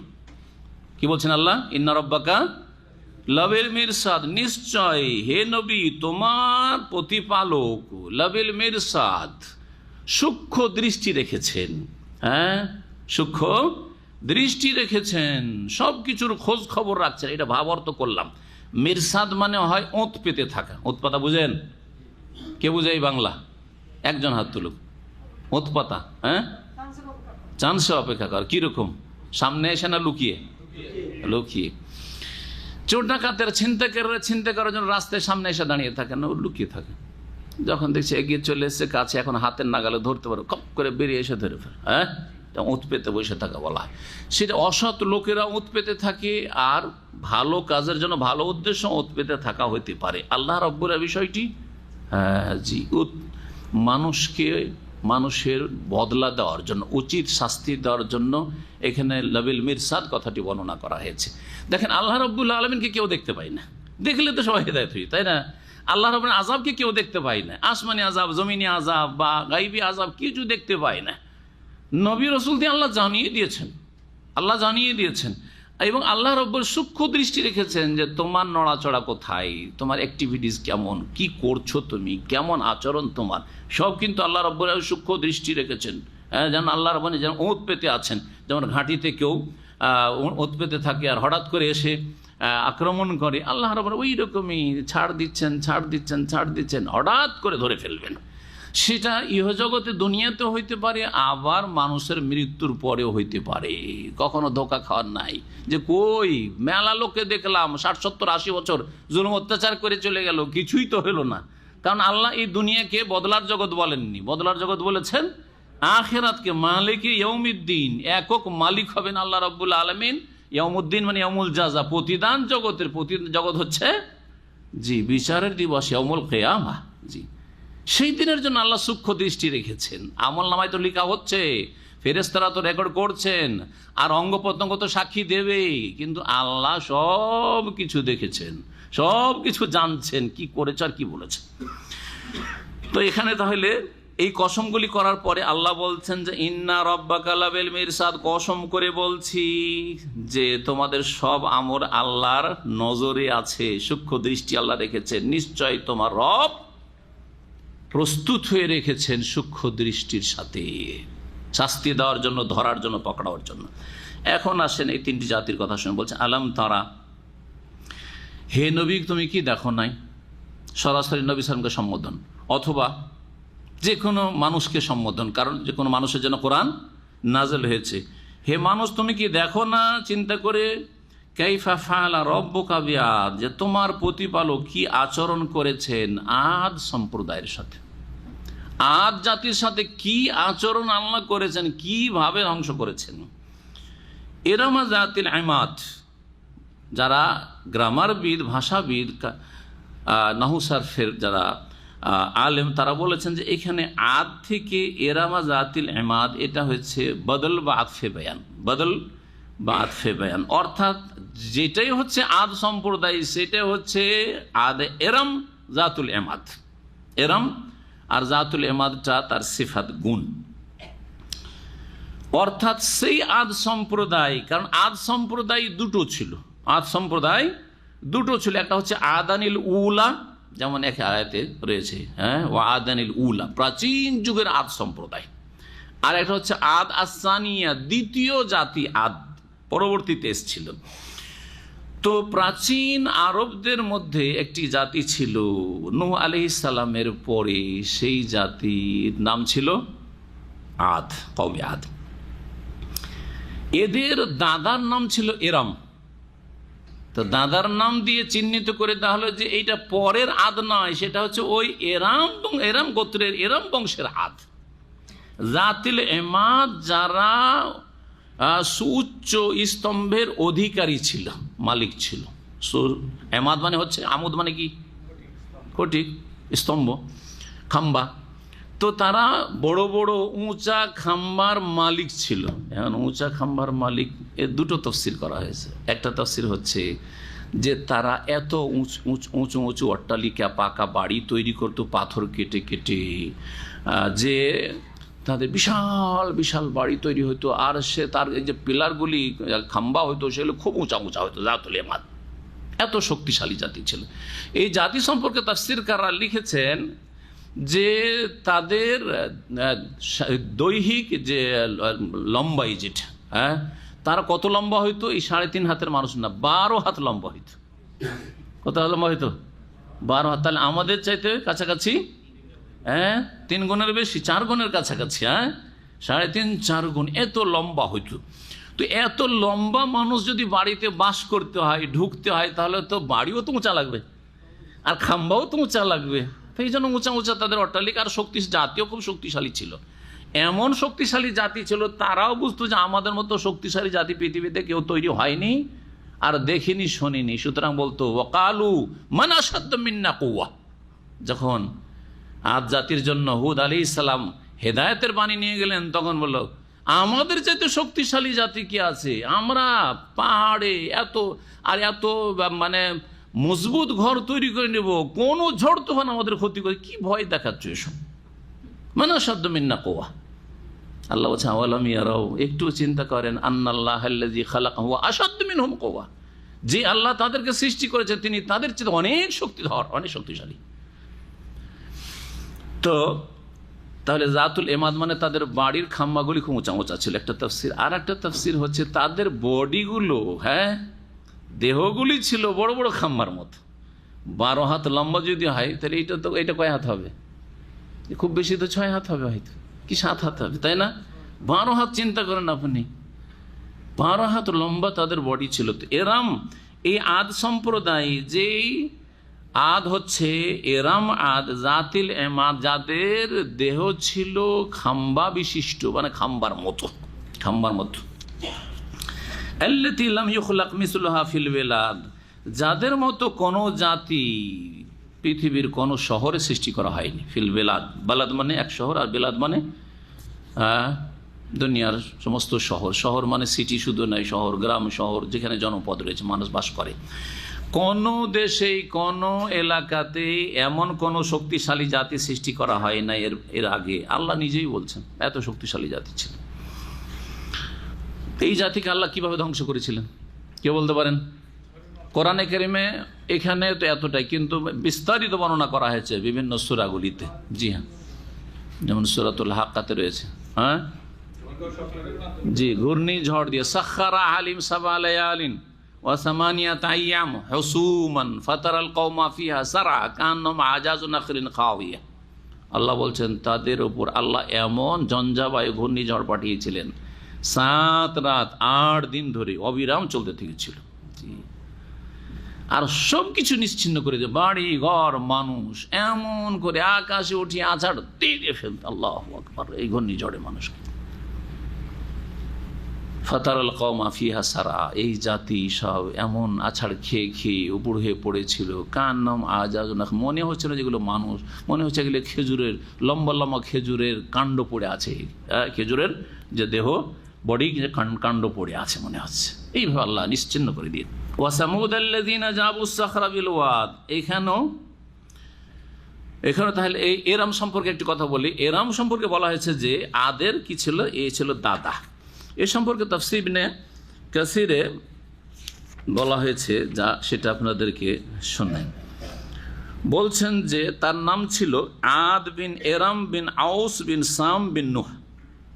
এই আদ সম্প্রদায়, যে আদের বাপের নাম ছিল এরাম, তার বাপের নাম ছিল আউস, তার বাপের নাম সাম, আর সামের বাপের নাম হচ্ছে নূহ। নূহ আলাইহিস সালামের এক ছেলে ছিল সাম, এক ছিল হাম, আর এক ছিল ইয়াফাস, আর এক ছিল কেনান। জি, এগুলো আগের রেওয়ায়াত। আল্লাহ এর বিশুদ্ধতা সম্পর্কে বেশি জানেন, কিন্তু এগুলি বলতে দোষ নেই, আর কোরআনের মতো ইয়াকিন করারও দরকার নেই। কথা বুঝতে পারছেন আমার? কারণ নবী সাল্লাল্লাহু আলাইহি ওয়াসাল্লাম বলেছেন যে প্রাচীন যুগের কিসসা কাহিনী যেগুলো বনি ইসরায়েলতে তোমাদের কাছে আসবে, এই সম্পর্কে আমাদেরকে একটা মানহাজ মানে আদর্শ শিখিয়ে দিয়েছে। হাদ্দিসু আন বানি ইসরাইলা ওয়ালা হারাজ, বনি ইসরায়েলদের প্রাচীন ঘটনাবলী বা আগের যুগের এসব তোমরা বর্ণনা করতে পারো উপদেশমূলক হলে, তাতে কোনো ওয়ালা হারাজ আপত্তি নেই। আপত্তি কখন হবে? যদি কোরআন সুন্নাহর বা ইসলামী আকীদার মৌলিক বিষয়গুলির সাথে সাংঘর্ষিক হয়। মৌলিক বিষয়ের সাথে যদি সাংঘর্ষিক হয় তখন বলবো যে না, বাকি ঠিক আছে। এখন আছেন সমুদ সম্পর্কে। ওয়া সামুদ আল্লাযিনা জাবুস সাখরা বিল ওয়াদ, আসলে এরকম ছিল। আলাম তারা কাইফা ফাআলা রাব্বুকা বিআদ ওয়া আলাম তারা কাইফা ফাআলা রাব্বুকা বিসামুদ আল্লাযিনা জাবুস সাখরা বিল ওয়াদ। আর হে নবী বা হে মানুষ, তোমরা কি দেখো নাই বা চিন্তা করে দেখো না? এই ঘটনা তো শুনেছো, চোখে কেউ দেখেছো আর কেউ চোখে দেখোনি, তো শুনেছো নিশ্চিত ঘটনা এগুলি। সমুদ জাতিকে আল্লাযীনা জাবুস সাখরা, যারা পাথর কেটে কেটে ঘর নির্মাণ করত, বিল ওয়াদ, তাদের উপত্যকায়। যেই উপত্যকায় তারা বসবাস করত সেই উপত্যকায় তারা পাহাড়ের পাথর কেটে কেটে পাহাড়ের গুহা, বড় বড় বিশাল বিশাল গুহা করে তারা বাড়িঘর পাহাড়ের ভিতরে করত, আর নিজেরা সুরক্ষিত থাকতো যাতে করে কোনো শত্রু তাদের আক্রমণ না করতে পারে। এত শক্তিশালী জাতি ছিল। তাহলে প্রাচীন যুগেও এইরকম শক্তিশালী জাতি, যখন যান্ত্রিক সভ্যতা ছিল না তখনও তারা এইরকম কাজগুলি করেছে। আজকে পাহাড় কেটে সুড়ঙ্গ তৈরি করা হচ্ছে, বিভিন্ন রাস্তা তৈরি করা হচ্ছে, আমরা কত যে এই খুব উন্নতি করেছে, কত রাস্তা হয়ে গেছে, হয়েছে, এইটা অন্য যান্ত্রিক উন্নতির ফল হয়েছে। কিন্তু তখন আল্লাহ এইরকম শক্তিশালী জাতি তৈরি করেছেন, তারা এই কাজগুলি করেছে, কিন্তু তাদেরকে তাদের শক্তি এবং তাদের এই পারদর্শিতা রক্ষা করতে পারেনি আল্লাহর আযাব থেকে, যখন তারা অবাধ্য হয়েছে, ধ্বংস করেছেন আল্লাহ রাব্বুল আলামিন। সুতরাং আজকেও যান্ত্রিক সভ্যতার যুগে এই সায়েন্স আছে, টেকনোলজি আছে, আর এই আছে, আর সেই আছে, আর খুব শক্তি আছে, এগুলো কিছুই কাজ দেবে না আল্লাহর কুদরতের সামনে আযাব ইলাহি যদি নেমে আসে, কিছুই কাজ দেবে না। কয়েকদিন আগে যে ইন্দোনেশিয়াতে আল্লাহর আযাব আসলো, সুবহানাল্লাহ, হাজার হাজার লোক বলছেন যে 5,000 লোক মৃতদেহ উদ্ধার করা হয়েছে, আর 20,000 নিখোঁজ, 20,000 নিখোঁজ, আল্লাহ জানে আরো কত নিখোঁজ রয়েছে। এগুলি আযাব, এগুলি আল্লাহর কি আযাব, ভালো করে শুনে রাখেন। মানুষ প্রাকৃতিক দুর্যোগ, আর এগুলির আবার পরিস্থিতির নাকি মোকাবেলা করবে, এগুলো কুফরিয়া কথা, নাস্তিকদের কথা, বেদিনদের কথা। আর দেখো নাকি সমুদকে, যারা পাথর কেটে কেটে উপত্যকায় বাড়িঘর তৈরি করত, এই একটি জাতির কথাই সমুদ জাতি, তাদেরকে ধ্বংস করেছেন কি দিয়ে আল্লাহ রাব্বুল আলামিন? ওয়া আম্মা সমুদ ফাউহলিকু বিত্তাগিয়া, জি, প্রচন্ড বেগে বিকট শব্দ একটি হয়েছিল, শব্দ দিয়ে আল্লাহ রাব্বুল আলামিন ধ্বংস করেছেন। কানের পর্দা ফেটে গেছে, আর সাথে সাথে ওড়ে পড়ে থেকে সমস্ত ধ্বংস হয়ে গেছে এইভাবে। তো আল্লাহ রাব্বুল আলামিন বিভিন্ন জাতি বিভিন্ন আযাব দিয়ে ধ্বংস করেছেন। এই ছিল সমুদ সম্প্রদায়। ওয়া ফিরআউন যিল আওতাদ, এখানে ওই রকম আলাম তারা কাইফা ফাআলা রাব্বুকা বিফিরআউন যিল আওতাদ। হে নবী বা হে মানুষ, তুমি কি চিন্তা করে দেখো না যে তোমার রব কি আচরণ করেছেন ফেরাউনের সাথে, জিল আওতাদ, সে যে কিলোকের অধিকারী ছিল বা কিলোক বিশিষ্ট ফেরাউনের সাথে, কিলোক বিশিষ্ট ফেরাউনের সাথে। আওতাদ ওয়াতাদের বহু বচন, ওয়াতাদ বলা হয় কাকে? কিলোককে। যখন কোনো জায়গায় তাঁবু লাগাইতে হয় আর তাঁবুকে স্থাপিত করতে হয়, তখন কি লাগে? কিলোক লাগে, মাটিতে ধরে রাখার জন্য। তো এখানে এটা একটা তাফসীর। ফেরাউনকে কিলোকের অধিকারী বা কিলোক বিশিষ্ট ফেরাউন কেন বলা হইল? বলছে যে ফেরাউনের লক্ষ লক্ষ সেনাবাহিনী ছিল, এই সেনাবাহিনীর ছাউনিগুলি সব ছিল কিসের? এই তাঁবুর ছিল। এই ছাউনিগুলিকে শক্তিশালী মজবুত করে স্থাপিত করার জন্য কিলোক ব্যবহার করা হতো। সেই জন্য ফেরাউনকে কি বলা হয়েছে? ফেরাউন জিল আওতাদ, অর্থাৎ এখানে কিলোকটা আসল উদ্দেশ্য হচ্ছে বিশাল সেনাবাহিনীর মালিক। তাহলে ভাব অর্থ, এই জন্য কোনো কোনো তাফসিরে শাব্দিক তর্জমা করেন, লফজি তর্জমা করেনি, কি করেছে? আর ফেরাউনকে দেখো নাই যে ছিল বিশাল সেনাবাহিনীর অধিকারী। জিল আওতাদ মানে কি করে দিল তাহলে? বিশাল সেনাবাহিনীর অধিকারী। এখানে সেনাবাহিনীর কথা শব্দে নাই, কিন্তু যেহেতু সেনাবাহিনী এসব ছাউনিতে থাকতো সেই জন্য বিশাল সেনাবাহিনীর অধিকারী। এটা হয়ে গেল ব্যাখ্যাগত বা তাফসিরি তর্জমা। এটা একটা হয়ে গেল। তাহলে বিশাল সেনাবাহিনীর মালিক থেকেও ফেরাউন নিজেকে রক্ষা করতে পারে, নিজের রাজত্ব রক্ষা করতে পারে না। 2 নম্বর তাফসীর হচ্ছে যে এখানে ওয়াতাদ মানে কি লোকই, অতাদ মানে সেনাবাহিনী টাহিন না, অতাদ মানে কি লোক। আর ফেরাউন মূসা আলাইহিস সালাম আসার পরে যখন তার দাওয়াত শুরু হলো, যারা ঈমান নিয়ে আসতো মূসা আলাইহিস সালামের ওপর, তাদেরকে ধরে ধরে তাদের 2 হাতে 2 পায়ে কি লোক পেরেক ঢুকিয়ে তাদেরকে শুলে চড়িয়ে শাস্তি দিত আর মারত। সেই জন্য তার আল্লাহ রাব্বুল নাম দিয়েছেন যে ফেরাউন হচ্ছে কিলোকলা ফেরাউন। ওই ফেরাউন জালেম যে কিলোক দিয়ে মানুষকে শাস্তি দিত, আযাব দিত আর হত্যা করত, সেই জালেমকে আল্লাহ কি করেছেন দেখো নাই, এই কথা বলা হয়েছে। তাহলে তাফসীর তাহলে আলাদা হয়ে গেল।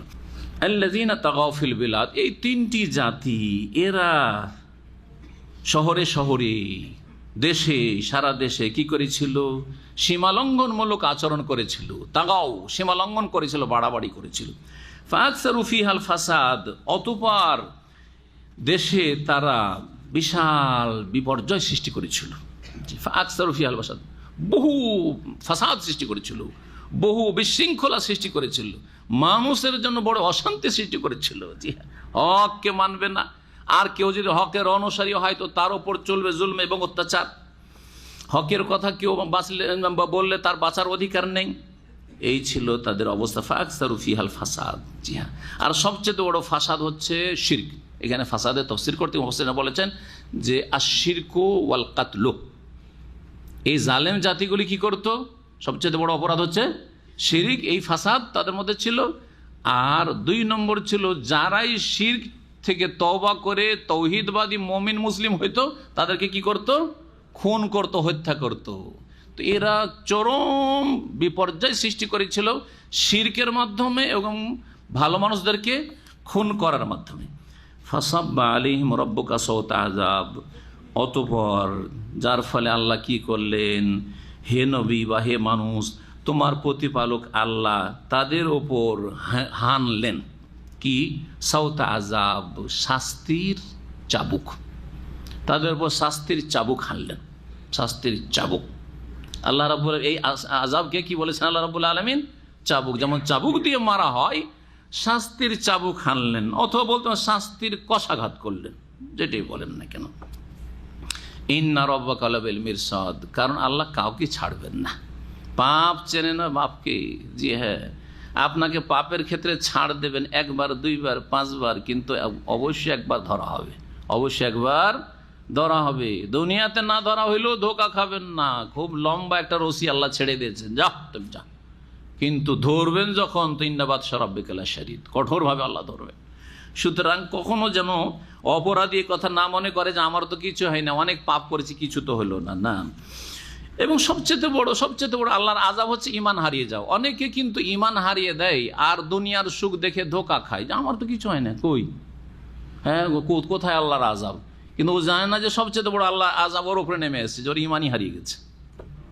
হ্যাঁ, শিরক বিদআত করে ইসলামটাই হারিয়ে দেয়, তাওহীদই হারিয়ে দিয়েছে, সুন্নাত হারিয়ে দেয়, বিদআতে ডুবেছে। ওটাই তো বড় আযাব, ওটাই তো বড় আযাব। আর কি চাও তুমি?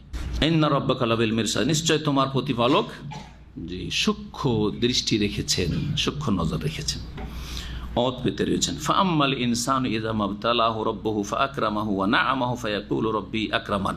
এখান থেকে আল্লাহ রাব্বুল আলামিন মানুষ যে 2 রকম অবস্থা হয় মানুষের, কখনো সুখ আসে, কখনো দুঃখ আসে। অধিকাংশ মানুষের স্বভাব সুখের সময় মনে করে যে আমার মতো ভালো মানুষ নেই, আমি ভালো না হলে এমনি আল্লাহ দিছে। জি, কাফেররা তো মনে করে যে আমরা যদি অপরাধী হব তো এত কেন সুখী আমরা, মুসলিমরাই কেন দুর্গত, মুসলিমদের উপরই বিপদ আপদ কেন, যত বিপদ আপদ মুসলিম দেশে। এতে কাফেররা ধোকা খাচ্ছে না? কাফেররা ধোকা খাচ্ছে। একদিকে অসৎ লোকেরা পাপ করে যাচ্ছে, হারাম ভোগ বিলাস করছে। নামাজ পড়ছেন, কি পাচ্ছেন আপনি? আপনার তো বিপদ আপদই ছুটে না। মনে করে আমি ভালো মানুষ, নামাজ পড়লেই হবে, আমার এইখানে ঠিক আছে। এই মিথ্যা দাবি করে মনে করে যে আল্লাহ যখন নিয়ামত দিয়েছে মনে আমি আল্লাহর কাছে খুব প্রিয় পাত্র। না না না না, আল্লাহ ভালো মানুষকেও দেয়, আল্লাহ খারাপকেও দেয়। জি, আবার বিপদ আপদ ভালো মানুষের উপর আসে, আবার খারাপের উপরও আসে। খারাপের জন্য আল্লাহর আযাব, আর ভালো মানুষের জন্য আল্লাহর পরীক্ষা, ইমতিহান। জি। তো আসেন, আল্লাহ বলছেন ফাআম্মাল ইনসানু, মানুষ হচ্ছে এইরকম যে ইযা মাবতালাহু রাব্বুহু, যখন তার প্রতিপালক তাকে পরীক্ষা করেন, ফাআকরামাহু, সুতরাং পরীক্ষার একটা তরিকা হচ্ছে যে আল্লাহ তাকে সম্মানিত করেন, ওয়া না'মাহু, এবং তাকে আল্লাহর অনুগ্রহ করেন, অনেক নিয়ামত দেন, ভোগবিলাসের সামগ্রী দিয়েছেন, খুব সুখ, সৌদি আরব টাকা টাকা টাকা টাকা বিজনেস। জি, এই যখন হয় ফায়াকুলু, তখন বলে রব্বি আকরামানি, আমার আল্লাহ আমার উপর খুব খুশি আছে, আমাকে বড়ই সম্মানিত করেছে। আমাকে আল্লাহ কি করেছে? বড়ই সম্মানিত করেছে। দেখেন না, আমার কোনো অভাব নেই, আল্লাহ আমার উপর খুব রাজি আছে। বিশেষ করে ফাসেক মুসলিমরা, হ্যাঁ, পাপী মুসলিমরা, বা দেখেন বিদাতি আলেম ওলামা, বিদাতি পীরেরা, ওই আমাদের ভক্তের অভাব আছে, দেখেন না, আমরা কোনো এলাকা গেলে দেখেন না আমাদের পিছনে গাড়ির বহর দেখেন না, আর আমাদের মুরিদানের সংখ্যা দেখেন না। জি হ্যাঁ, ফায়াকুলু রব্বি আকরামান, আমাদের মতো ইজ্জত কে পেয়েছে? আমরাই হক্কানি, তাই না? আমরাই হক্কানি। ধোকা খেয়ে আছে, ধোকা খেয়ে আছে। হক্কানি হওয়ার মাপকাঠি এই না যে আমার দলবল ভারী, আমার ইজ্জত সম্মান বেশি, বরং আমি কোরআন সুন্নাহর দলিলের উপর আছি কিনা এটা দেখার বিষয়। আমার কাছে দলিল আছে কিনা, কাল আল্লাহ কাল রাসূল, এটা হচ্ছে দেখার বিষয়। ওয়াম্মা ইযা মাবতালাহু, পক্ষান্তরে যখন মানুষকে আল্লাহ পরীক্ষা করেন, দ্বিতীয় রকম পরীক্ষা তার রব কি বলে পরীক্ষা করেন? ফাকাদারা আলাইহি রিজকাহু, অতঃপর পরীক্ষা করতে গিয়ে তার উপজীবিকা রিজিককে আল্লাহ সংকুচিত করে দেন। কাদারা একদেরও মানে সংকুচিত করা, এখানে কি মানে? এটা হচ্ছে সংকুচিত করে দাও, বড় হয়েছিল সংকুচিত করে, তারকে সংকুচিত করে, সংকীর্ণ করে দেওয়া, এটা হচ্ছে কাদারা একদেরও। আর কাদারা একদেরও মানে ক্ষমতাবান হওয়া, এটাও আরেকটা অর্থ। জি হ্যাঁ, কাদার একদেরও মানে সুপরিমিত করা, সুনির্ধারিত। এখান থেকে কাদার তকদিরকে কাদার বলা হয়। জি হ্যাঁ, তাহলে কাদারের আমরা কাফ দাল রায়ের তিনটি অর্থ জানলাম। ক্ষেত্র বিশেষে অর্থ হবে এখানে ফাকাদারা আলাইহি রিজকাহু, মানে দাইয়াকা আলাইহি রিজকাহু। জি, যখন তার রিজিককে আল্লাহ তং করে দেন, সংকীর্ণ সংকুচিত করে দেন, তখন সে অসৎ লোক বলে, কাফের অথবা মুসলিম সমাজের অসৎ, রব্বি আহানান, আল্লাহ আমাকে চরম লাঞ্ছিত করেছে। আল্লাহ তুমি আমাকে পেয়েছো এত বালা মুসিবত, আমাকে খুব লাঞ্ছিত করেছো সমাজে। আল্লাহ বলে না, বলে না? কিন্তু নেক মানুষ কখনই কথা বলবে না। আল্লাহ পরীক্ষা করেছে, আলহামদুলিল্লাহ, যে অবস্থা থেকে আলহামদুলিল্লাহ আমি অনেকের চাইতে ভালো আছি, বলবে না, বলবে না? হ্যাঁ, আমার চাইতে অনেকে খারাপ অবস্থায় আছে। আরে আমার তো 6 মাসের বেতন নাই, কেউ এসে 1 পয়সা পায়নি, আমি অনেক অনেক ইনকাম করেছি। কেউ এসেছে নতুন ভিসা 5 লাখ 10 লাখ টাকা, একটা পয়সা ইনকাম নেই, বলবে না, বলবে না? আরে আলহামদুলিল্লাহ আমার ইনকাম নেই, সুস্থ তো আছি। অনেকে হাসপাতালে পড়ে আছে 6 মাস ধরে, নড়তে পারে না, বলবে না, বলবে না? তাহলে সৎ লোক কখনো এই কথা বলবে না যে আল্লাহ তুমি আমার উপরে এত বড় বিপদ দিলে, আল্লাহ আমার একটা ছেলে ছিল তাও নিয়ে নিলে, আল্লাহ হ্যাঁ, আল্লাহ আমার সব গেল, আল্লাহ নাই, কথা বলবে না, অভিযোগ করবে না। আল্লাহ বলছেন কাল্লা, কোশ্চিন কালেও না, তোমাদের এই ধারণা ভুল যে ধন দৌলত দুনিয়াতে সুখের সামগ্রী দিলে আল্লাহ খুব রাজি আছেন, আর দুঃখ আসলে, বালা মুসিবত আসলে আল্লাহ অসন্তুষ্ট হয়ে গেছেন আর লাঞ্ছিত করে দিয়েছে, এটা ভুল কথা। কাল্লা, কোশ্চিন কালেও, এই ধারণা ঠিক না। বরং তোমাদেরকে যে জন্য সৃষ্টি করা হয়েছে সেগুলি করো, সেগুলি হচ্ছে যে ভালো কাজ করো আর মন্দ কথা কাজ থেকে বেঁচে থাকো। বলছেন বাল্লা তুকরিমুনাল ইয়তীম, বরং তোমরা ইয়তীম ও অনাথকে সম্মান করো না, ইয়তীমদের আদর স্নেহ করা উচিত। ওয়ালা তাহাদুনা আলা তাআমিল মিসকিন, আর দরিদ্রকে খাদ্য দানে তোমরা একে অপরকে উৎসাহিত করো না। নিজেও উৎসাহিত হবে গরিব মিসকিনকে খাওয়ানোর জন্য। আমি একা নিজে সামলাইতে পারবো না, আরও 10 জনকে, গ্রামবাসীকে, এলাকাবাসীকে, জাতিকে উৎসাহিত করবেন, আপনারাও এই নেক কাজে অংশ নেন। এইভাবে দারিদ্র মোচন করার চেষ্টা করবেন দেশের, জাতির, গ্রামের। ওয়াতাকুলুনা তুরাস আকলাল লাম্মা, এবং তোমরা ধন সম্পদ, উত্তরাধিকারীদের ধন, তোরাস মানে মিরাস, তোরাস মানে কি? মিরাস। আসলে তোরাস ওরাস ছিল, যারা ভাষাবিদ বলছেন যে ওয়াওটা এখানে তা হয়ে গেছে, তোরাস হয়ে গেছে। ওয়ারিসা ইয়ারেসো, এখান থেকে তোরাস শব্দটি আছে, তা কোথাও কিন্তু মাদ্দাতে নেই, ওয়াও রাসা আছে। এটা আলেমদের জন্য বললাম, মাদ্রাসা পড়াদের জন্য বললাম, যে খুঁজে পাবে যে তোরাস শব্দটি কোত্থেকে আসলো। তোরাস ওরাস ছিল, আসলে ওয়াওটা তা হয়ে গেছে। তোমরা উত্তরাধিকারীদের প্রাপ্য বা সম্পদকে আকলাল লাম্মা মানে পুরোটাই খেয়ে যেতে চাও, একাই আত্মসাৎ করতে চাও, বোনদেরকে হক দাও না, জমি জায়গার ভাগ দাও না, হ্যাঁ, ভাইকে বঞ্চিত করে দিচ্ছ, হ্যাঁ, তারপরে জালিয়াতি করে লিখে নিয়ে নিচ্ছ, করছে না? চাচাকে বঞ্চিত করার চেষ্টা করছে, যদি বিধবা থাকে, ভাই মারা গেছে, ভাইয়ের জমিগুলি দখল করে নিয়ে মহিলাকে তাড়িয়ে দিচ্ছে, তোকে দেবো না কিছু, তোর কি আছে, ভাই মারা গেছে। জি, এইটাই স্বভাব তোমাদের। খবরদার এই কাজগুলি করিও না, না হলে ফেসে যাবে। এগুলির জন্য তোমাদেরকে পয়দা করা হয়েছে, তোমরা অন্যায় অপরাধ থেকে বেঁচে থাকবে। ওয়াতাকুলুনা তুরাস আকলাল লাম্মা, লাম্মুন মানে হচ্ছে জামআ, মানে সবগুলি তোমরা একাই খেয়ে যেতে চাও, আত্মসাৎ করে খেতে চাও। জি, নিজেরটা খাও আর অন্যটা অন্যকে দাও, যার যেটা হক আল্লাহ দিয়েছেন ওটা ওকে দিয়ে দাও। ওয়াতাকুলুনা তুরাসা আকলাল লাম্মা, তোমরা ধন সম্পদকে, উত্তরাধিকারীদের ধন সম্পদকে পুরোটাই আত্মসাৎ করতে চাও। ওয়াতুহিব্বুন আল মাল হুব্বান জাম্মা, এবং ধন সম্পদকে তোমরা অতিরিক্ত ভালোবাসো বা অত্যাধিক ভালোবাসো। হুব্বান ভালোবাসা, আর জাম্মান মানে হচ্ছে খুব বেশি, আল কাসির, আল জাম্ম আল কাসির। এই জন্য বিশাল যদি সংখ্যায় জনগণ থাকে বলে আল জাম্বুল গাফির। জি, আল জাম্বুল গাফির। জাম কাল্লা, মোটেই এই করা উচিত না, এই কাজগুলি তোমরা করবে না, কোশ্চিন কালো এরকম করো না, বা এটা করা ঠিক না। একদিন তোমাদেরকে হাজির হইতে হবে, দুনিয়া ধ্বংস হয়ে যাবে, ভোগবিলাসের সামগ্রী শেষ হয়ে যাবে, দুনিয়া তিক্ততায় পরিণত হবে। বলছেন কখন সেটা? যখন আখেরাত হবে। ইদা দুক্কাতিল আরজু দাক্কান দাক্কা, যখন পৃথিবীকে চূর্ণ বিচূর্ণ করে দেওয়া হবে। ওয়াজা রব্বুকা, এবং হে মানুষ, তোমার রব স্বয়ং হাসরের মাঠে বিচার দিবসে বিচার করার জন্য আসবেন। কে আসবেন? কে আসবেন? আল্লাহর আশা সাব্যস্ত হইল না? এটা হচ্ছে আহলে সুন্নাত জামাতের আকীদা। পক্ষান্তরে আশআরী মাতুরিদি আকীদা, না, আল্লাহ আসবে না, আল্লাহর অর্ডার আছে। যা রব্বকে বলছে যা আমরু রব্বিক, আল্লাহর হুকুম আসবে। আরে আল্লাহ বলছেন রব আসবে আর ফেরেশতা আসবে, তোমার এখানে বিকৃতি ঘটাবে দরকারটা কি? আর অপব্যাখ্যা কেন করছে, গুমরাহি কেন? ও যা রব্বকা, আল্লাহর আশার মতো কেমন করে আসবেন আল্লাহ ভালো জানে, কাইফিয়াত ধরন জানা নেই। ও যা রব্বকা, তোমার রব আসবেন, ওয়াল মালাকু, আর ফেরেশতারাও আসবেন, সাফফান সারিবদ্ধ হয়ে, ফেরেশতারা লাইন ধরে আসবেন। মুফাসসিরগণ বলেছেন এক আকাশের একটা লাইন হবে, একটা দরজা খুলে যাবে, আকাশ থেকে দরজা খুলে যাবে। অফুত্তিহাতিস সামা ফাকানাত আবওয়াবা, ফেরেশতারা আসবে, আকাশের দরজাগুলি খুলে দেবে, যেমন অন্য আয়াতে রয়েছে। আর 7 আসমানের 7টি দরজা খুলে যাবে, আর সারিবদ্ধভাবে ফেরেশতারা এসে হাজির হবেন। ওয়াজিআ ইয়াউমাইযিন বিজাহান্নাম, সেই দিন বিচার দিবসে নিয়ে আসা হবে, জি আর যা থেকে, যা মানে আসা, আর জি মানে নিয়ে আসা হবে। যেহেতু এসছে সেজন্য এখানে মুতাআদ্দি হয়ে গেছে। নিয়ে আসা হবে সেই দিন জাহান্নামকে। ইয়াউমাইযিন ইয়াতাযাক্কারুল ইনসান, সেই দিন মানুষ যে চক্ষু খুলবে, জ্ঞান চক্ষু খুলবে, মানুষ সেই দিন উপলব্ধি করবে। তাযাক্কারা মানে উপদেশ নেওয়া। সেই দিন হুঁশ জ্ঞান হবে যে হায় রে, কি করেছি রে, বড়ই অন্যায় কাজ করেছি, আজকে বুঝতে পেরেছি, আজকে সংশোধন করছি, কিন্তু তখন তার সংশোধনের টাইম নেই। এই যে জাহান্নামকে নিয়ে আসা হবে, এই মর্মে সহিহ হাদিস রয়েছে নবী করিম সাল্লাল্লাহু আলাইহি ওয়াসাল্লাম। তাতে কি রয়েছে? জাহান্নামের কতটি লাগাম থাকবে? 70,000,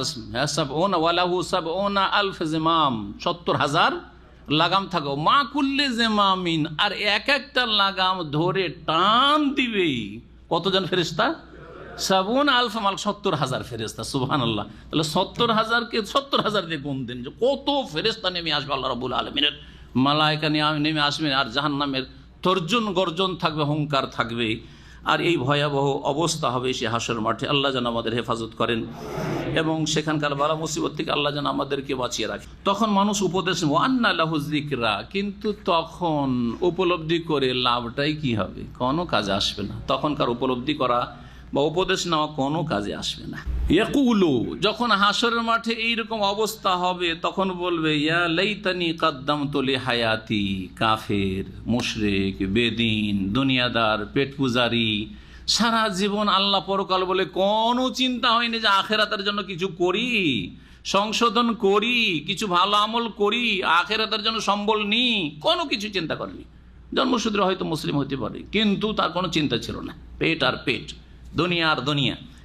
এরা বলবে কাদ্দামতু লিহায়াতি, দুনিয়ার জন্য তো অনেক কিছু করেছি, কিন্তু এই জীবন, হায়াতি মানে হাযিহিল হায়াত, এই যে জীবন শুরু হয়েছে, এই জীবনের জন্য যদি অগ্রিম কিছু পাঠাইতাম, হাই ইয়া লাইতানি, হাই কাদ্দামতু লিহায়াতি, যদি এই জগতের জন্য বা এই জীবনের জন্য অগ্রিম কিছু পাঠাইতে পারতাম দুনিয়া থেকে, তাহলে আজকে কাজে আসতো। এখন বুঝতে পেরেছে। ফায়াউমাইযিল্লা ইউআযযিবু আযাবাহু আহাদ, সেই দিনটা এমন হবে যেদিন আল্লাহর শাস্তি দেওয়ার মতো কোন দুনিয়ার শাসক, কোন শক্তি শাস্তি দিতে পারবে না। যদি দুনিয়ার সবচেয়ে বড় জালেমকে ধরেন মানব জাতির ইতিহাসে, আর সীমাহীন শাস্তি দিয়েছে কোনো মানুষকে, তারপর আল্লাহর আযাবের মতো, আল্লাহর শাস্তির মতো শাস্তি পৃথিবীতে কেউ দিতেও পারে না, দিতে পারেও নি। এত শাস্তি দেওয়া হবে কাফের মুশরিক এবং আল্লাহর অবাধ্যদেরকে, নাফরমানকে। ওয়ালা ইউসিকু ওয়াসাকাও আহাদ, আসামিকে বেঁধে নিয়ে আসে না প্রশাসনের লোকেরা, বেঁধে নিয়ে আসে, হাত বেঁধে, পা বেঁধে, চোখ বেঁধে, কত কি বেঁধে নিয়ে আসে। বাঁধে না, নড়তে পারে না, চড়তে পারে না, ছেলে এইভাবে ওখানেই দাঁড়িয়ে হতে পারে না, যা আপনি কল্পনা করতে পারেন। এর চাইতে আল্লাহর বাঁধন আরো মারাত্মক ধরনের হবে। তাই আল্লাহ বলছেন ওয়ালা ইউসিকু ওয়াসাকাহু আহাদ, আর আল্লাহর বাঁধনের মতো কেউ বাঁধতে পারে না পৃথিবীতে শাস্তি দিতে গিয়ে। এত শাস্তি আল্লাহ দেবেন, জি হ্যাঁ, অসৎ লোকদেরকে।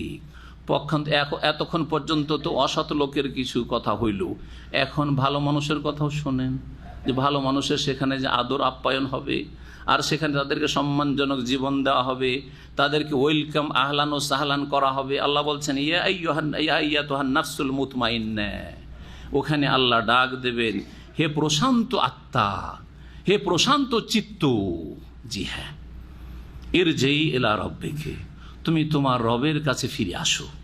রাদিয়াতাম মারদিয়া, সন্তুষ্ট হয়ে, আর সন্তোষ ভাজন হয়ে, সন্তুষ্ট হয়ে এবং সন্তোষ ভাজন হয়ে। কি মানে? রাদিয়াতুন মানে নিজে রাজি, তুমি রাজি হয়ে যাবে। আর মারদিয়া মানে হচ্ছে সন্তোষ ভাজন, মানে তোমার ওপর কেউ রাজি। কে রাজি? আল্লাহ রাজি। মারদিয়া মানে যার ওপর রাজি কেউ হয়েছেন, আল্লাহ রাজি হয়ে গেছেন, মারদিয়া। আর রাজিয়া যিনি রাজি হয়ে গেছেন। তাহলে জান্নাতি নিজেও সন্তুষ্ট হয়ে যাবে পেয়ে, মুমিন মুমিনাত, আর আল্লাহও তাদের ওপর কি হয়ে যাবেন? রাজি হয়ে যাবেন। এই জন্য সাহাবায়ে কেরাম সম্পর্কে আল্লাহ বা সালাফ তাদের অনুসারীদের সম্পর্কে আল্লাহ বলেছেন, তাবেঈনদের সম্পর্কে বলেছেন, এবং তাদের কিয়ামত পর্যন্ত যারা সত্যিকার অনুসারী হবে তাদের সম্পর্কে রাদিয়াল্লাহু আনহুম, আল্লাহও রাজি হয়ে যাবেন ওদের ওপর, আর ওয়ারাদু আনহু, আর ওরাও রাজি হয়ে যাবে কার উপর? আল্লাহর উপর। জি, সন্তুষ্ট এবং সন্তোষ ভাজন। ইয়া আইয়াতুহান নাফসুল মুতমাইন্না ইরজি ইলা রাব্বিকা রাদিয়াতাম মারদিয়া ফাদখুলি ফি ইবাদি, সুতরাং তুমি আমার বান্দাদের মধ্যে প্রবেশ করো, মানে এই জান্নাতে বান্দাদের অন্তর্ভুক্ত হয়ে যাও। ওয়াদখুলি জান্নাতি, এবং আমার জান্নাতে প্রবেশ করো। এখানেই আমাদের তাফসীর শেষ হলো। এই কথাটি কখন বলা হবে, এটা একটা কথা বাকি থাকলো। এই যে ইয়া আইয়াতুহান নাফসুল মুতমাইন্না থেকে শুরু করে আসো আসো আসো বলা হবে, ইরজি ইলা রাব্বিক কখন বলা হবে? তিনটি সময় বলা হবে। তাফসীরকারদের তিনটি মত রয়েছে, তিনটেই ঠিক। একটা বলা হবে কখন? মৃত্যুর সময়, যখন মরণ আসে তখন চিন্তিত হয় মানুষ, তখন মৃত্যুর মুহূর্ত ঘনিয়ে এসছে, তখন এটা বলা হয় ইরজি ইলা, চলো চলো রবের কাছে চলো, কোনো চিন্তা নেই, তুমিও রাজি হবে, আল্লাহ তোমার রাজি। জি। আর একটা বলা হবে কখন? জি হ্যাঁ, যখন কবর থেকে পুনরুত্থিত হবে, উঠানো হইল তখন। জি হ্যাঁ, ওই সময় বলা হবে। কবর থেকে উঠছে, ভয়াবহ অবস্থা, পেরেশান, তখন ডাক আসছে, ইয়া আইয়াতুহান নাফসুল মুতমাইন্না ইরজি ইলা রাব্বিকা রাদিয়াতাম মারদিয়া ফাদখুলি ফি ইবাদি ওয়াদখুলি জান্নাতি। আর একটা ডাক দেওয়া হবে যখন হিসাব নিকাশ হচ্ছে, আর হাতে হাতে আমলনামা আসছে, এখন জান্নাতে যাওয়ার হুকুম হবে, তখন এই অর্ডারটা হবে,